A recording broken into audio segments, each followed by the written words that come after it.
魏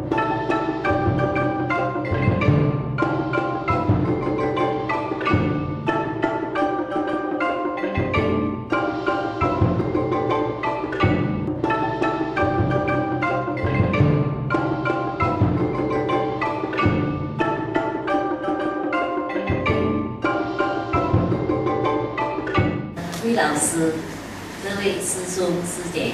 大家晚上好。好。我要讲的是，我突然间是我在一个画馆里面看到说，动物也是可以调的啦。我一个小狗是因为领导椅生病气喘，我就四周看到，我就弄它的头跟它的颈啊，我也是有静坐一下，我就跟它调。我他的头有点热，还是不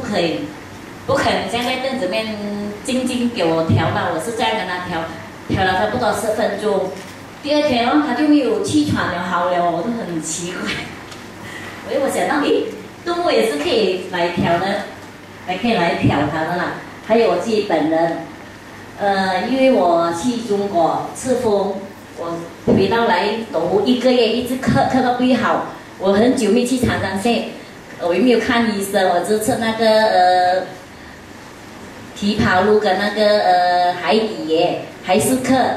尤其是晚上啊，咳到我眼泪会掉下来。我想到，哎呀，我也去过长山县，我到尾去长山县的会所，就给师兄师姐跟我调了后呢，我就觉得我很舒服，回到家到现在没有咳过，我要谢谢师兄师姐帮我调。还有一个是，也是最近的事啦，我的手是跌倒，我就想到，哎呀，昨天老师有讲到可以自己调自己，我就在早上我只是静坐20分钟，我自己弄我的手这边，后来要红了，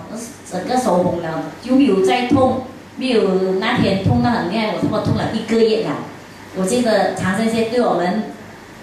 很有帮助，我也希望各位师兄师姐能够带动他们来这里学习一下，谢谢。